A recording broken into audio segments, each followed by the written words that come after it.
नमस्कार। आज आपण धनतेरसची पूजा कशी मांडायची ते बघणार आहोत। चौरंग घ्यायचा आहे। चौरंगावर आपण लाल कपडा अंथरून घ्यायचा आहे। तांदळाने आपण स्वस्तिक काढून घेतलेले आहे। त्यावर आपण हळदी कुंकू वाहून घेणार आहोत। आता आपण पूजेसाठी पैसे सोने जे आपल्याकडे धन असेल ते आपण या स्वस्तिकवर ठेवून घेणार आहोत।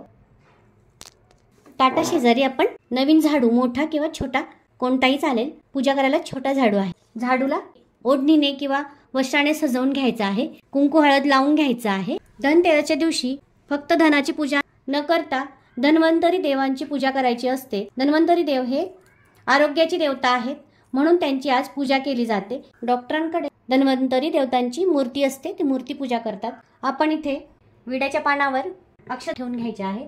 या धन्वंतरी देवतांचे प्रतीक म्हणून आपण सुपारी ठेवणार आहोत। गणपतीची मूर्ती ठेवणार आहोत। अन्नपूर्णा माता ह्या धान्य देवता आहेत। धनाची देवता म्हणून कुबेर महाराज अशा आपण आज सगळ्या देवतांची पूजा करणार आहोत। विड्याच्या पानांवर एका डिश मध्ये तांदूळ घेऊन तांदळावर तुपाचा दिवा लावून घ्यायचा आहे। हळदी कुंकू पूजेसाठी ठेवायचं आहे। पंचखाद्य धने आणि खीर असं आपण देवांना नैवेद्य देणार आहोत। आरोग्यासाठी आपल्याला ज्या आयुर्वेदिक वस्तू जसं नीम, अद्रक, गूळ, वेलची, लवंग असे 5 वस्तू आपण पूजेला नैवेद्य म्हणून ठेवणार आहोत। आपण ते 7 धान्य घेतलेले आहेत।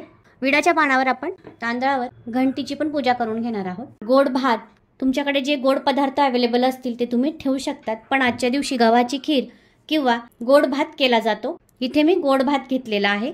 दिवाळीचा फराळ अशा प्रकारे आपण पूजा मांडून घेतलेली आहे। रांगोळी काढून घेतलेली आहे। आता आपण याच्यावर दिवे ठेवून घेऊया। चौरंगाच्या चारी कोपऱ्यांना आपल्याला 3-3 दिवे लावून घ्यायचे आहे। असे 12 दिवे आणि एक तुपाचा दिवा लावून घ्यायचा आहे। अशा प्रकारे आपण धनतेरसची पूजा मांडून घेतलेली आहे।